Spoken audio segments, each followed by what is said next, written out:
मेरी प्यारी बहनों, भाइयों एवं मेरे प्यारे बच्चों, व्यास पूर्णिमा के पावन पर्व पर मैं आप सबको बधाई भी देती हूँ और अपनी हार्दिक शुभकामनाएं भी देती हूँ। आप सभी अपने घरों में सुरक्षित होंगे और ध्यान सिमरन नियम पूर्वक कर रहे होंगे, ऐसी मुझे पूर्ण आशा है। इस पावन पर्व पर गुरु भक्ति से ओतप्रोत गुरु के द्वार पर पहुंचने की आपकी उमंग को मैं अच्छी तरह समझती हूँ, जिससे आप इस बार वंचित रहे हो। आप मुझ तक नहीं पहुंच पाए तो क्या मैं आप तक पहुंच रही हूँ। व्यास पूर्णिमा पर उभरने वाले भावों की प्यास को आइए अब हम इस प्रकार तृप्त करते हैं।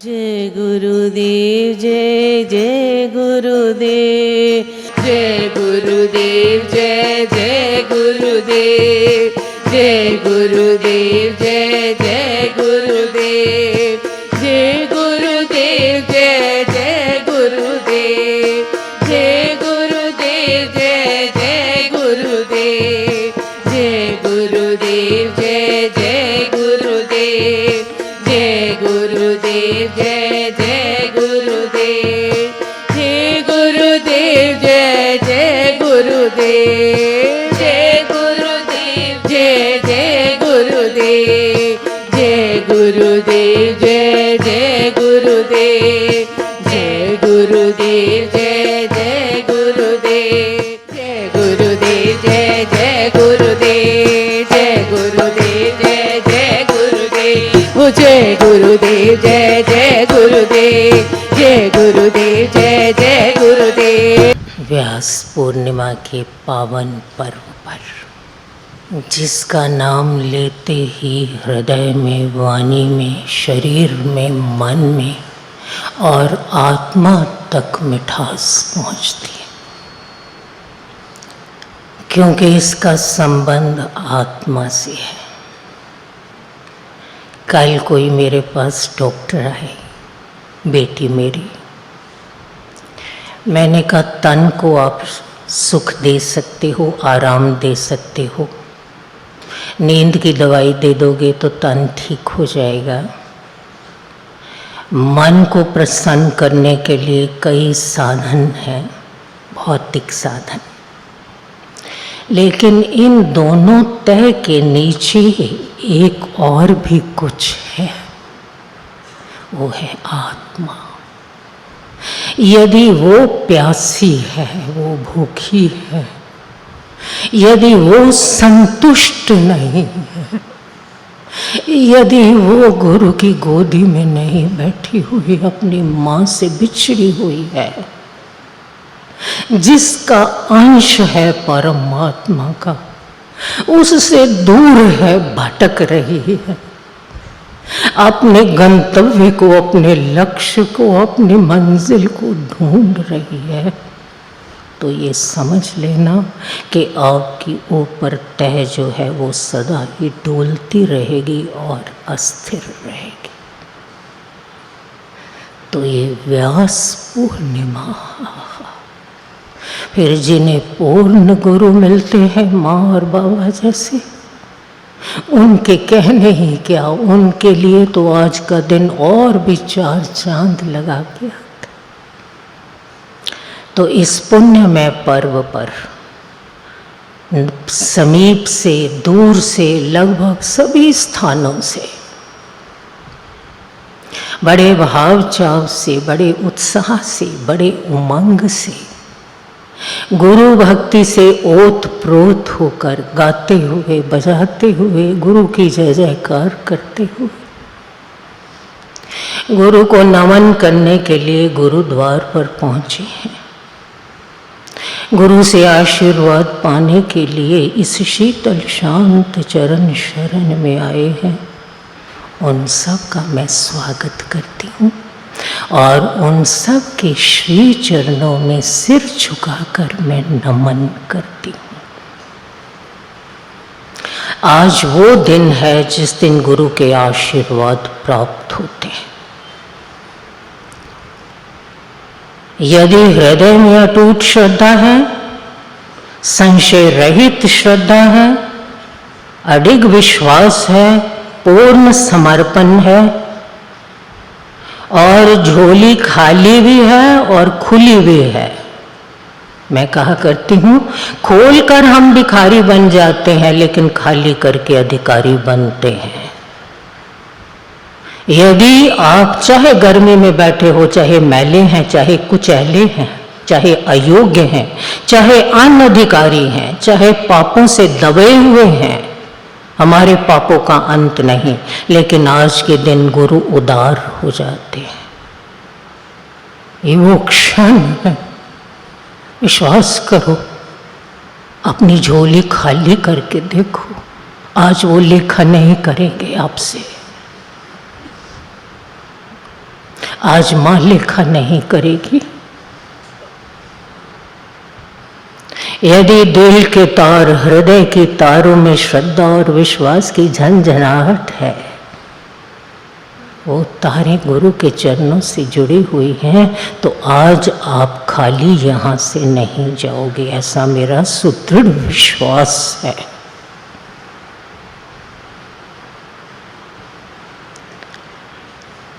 तो एक बार मैं आप सबको अपनी शुभकामनाएं देती और आज के दिन की बधाई देती। अपने आप को शांत करो, अपने आप को स्थिर करो, अपने आप को एकाग्र करो। आज का दिन शिष्य के जीवन का सबसे महत्वपूर्ण दिवस होता है। अध्यात्मवाद में इसका अपना ही स्थान होता है। वर्ष भर में हम कितने पर्व मनाते हैं, ये पर्व जो है व्यास पूर्णिमा का ये सर्वोपरि पर्व है। आध्यात्मिक उन्नति की कामना करने वालों के लिए, परमार्थ के पथ पर चलने वालों के लिए, परमानंद की प्राप्ति की चाहना करने वालों के लिए आज का दिन विशेष प्रेरणा देता है। इसीलिए इस पर्व की हमें सदैव प्रतीक्षा होती है। कहते हैं कि आज के दिन गुरु की चेतना, गुरु की कृपा, गुरु के आशीर्वाद वायुमंडल में मंडराते हैं और जो सच्चा शिष्य होता है उसके अंतःकरण पर बरसते हैं और उसे अनुभव करके वो कृत्य हो जाता है। आज आशाओं से भरा दिन है, आज मुस्कान से भरा दिन है। आप सबके चेहरे खिले हुए हैं, आप सब आनंद विभोर हो रहे हो। आज श्रद्धा का पर्व है, आज समर्पण का पर्व है, अपने शिष्यत्व को जगाने का पर्व है, गुरु को नमन करने का पर्व है, गुरु से वरदान पाने का पर्व है, गुरु से आशीर्वाद पाने का पर्व है, गुरु को अपना बनाने का पर्व है और गुरु के हो जाने का पर्व है। ये हम नमन करते हैं लेकिन नमन के साथ हमारा मन नहीं झुकता। यदि मन झुक जाए तो हृदय की आंखें खुल जाएंगी और सतगुरु के दर्शन हो जाएंगे। ये गुरु शिष्य के संबंध का प्रतीक है, गुरु के उपकारों को स्मरण करने का दिन है, अपनी की हुई भूलों को बख्शवाने का दिन है। ये विशुद्ध आध्यात्मिक संबंध है। गुरु और शिष्य का संबंध जो होता है वो शुद्ध होता है, आत्मिक संबंध होता है। ये उस संबंध के लिए नियत किया हुआ दिन है और हमारे सत्संग में इस संबंध का मूल जो है, ऐसा महाराज ने मुखारविंद से कहा था व्यास पूर्णिमा पर कि वो राम नाम है और वही हमारा परम गुरु है। उसी की पूजा करने से, उसका नाम जपने से पापों का नाश होता है, कल्याण होता है, आत्मा जागृत होती है, अंदर सद्भाव सद्विचार उठते हैं। इसलिए आज प्रथम वंदन उस परम गुरु श्री राम सर्वशक्तिमान को करते हैं। और फिर ये पर्व जो है वो श्री वेद व्यास जी की पुण्य स्मृति में मनाया जाता है। मनुष्य को ज्ञान का पहला पाठ जो था वो श्री वेद व्यास जी ने पढ़ाया।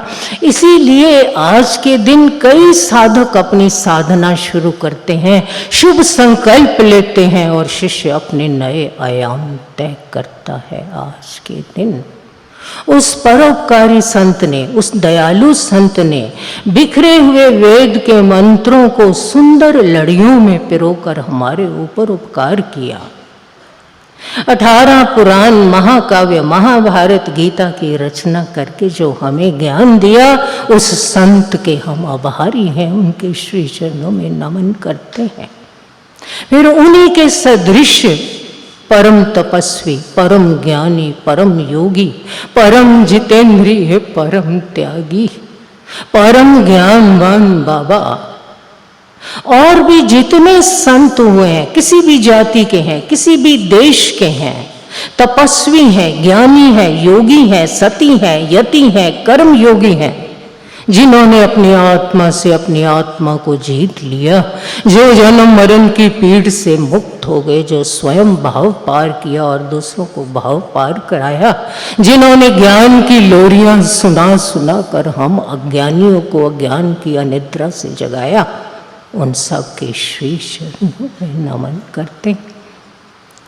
और फिर हमें हमारी तन मन आत्मा को प्रसन्न करने वाली, सुख देने वाली ज्ञान, भक्ति और कर्म की समन्वय, जिसके कर्म में, कथनी में और करनी में एक रूपता, जिसने हमें हाथ पकड़कर चलना सिखाया और साथ चल के मंजिल तक पहुंचाया, ऐसी मां के श्री चरणों में भी नमन करते हैं। आज के दिन बिजनेसमैन जैसे अपने सारे साल की एक कंप्लीट स्टेटमेंट तैयार करता है कि मैंने कितना कमाया और कितना गवाया, इसी तरह शिष्य आज के दिन आत्मचिंतन करे कि मेरे गुरु ने मुझे क्या क्या दिया और उस क्या क्या पाए हुए से मैंने क्या क्या खोया और क्या क्या मैंने गंवाया।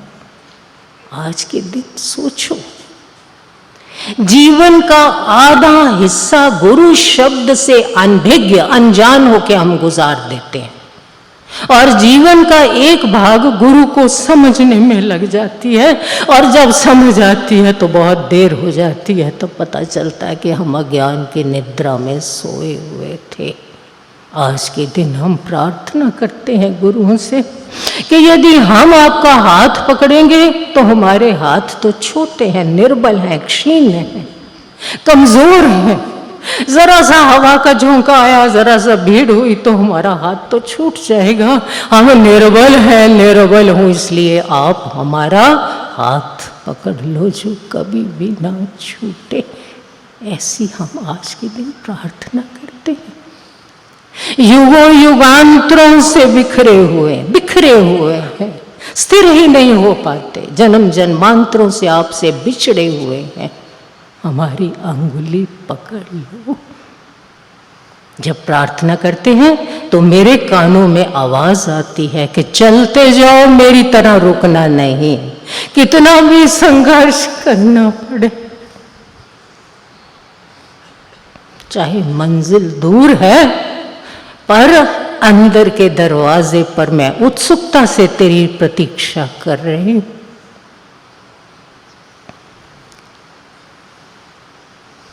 भले रास्ता मुश्किल है, अगर जो साथी आप हैं तो रास्ता आसान है। डूबने का क्या हमें डर जब सभी कुछ आपका। राह चलता चल मुसाफिर, आएगी मंजिल कभी। वाह वाह, है वही मंजिल जहाँ सतगुरु है दर्शन। आज व्यास पूर्णिमा है, हम गुरु को नमन करते हैं। आपकी याद आए, आपका विचार आए, आपका ध्यान करूं, आपकी महिमा गाऊं, आपका गुणगान करूं, आपका दर्श चाहूं, आपका स्पर्श चाहूं और जैसा आप रखो वैसा ही रहूं।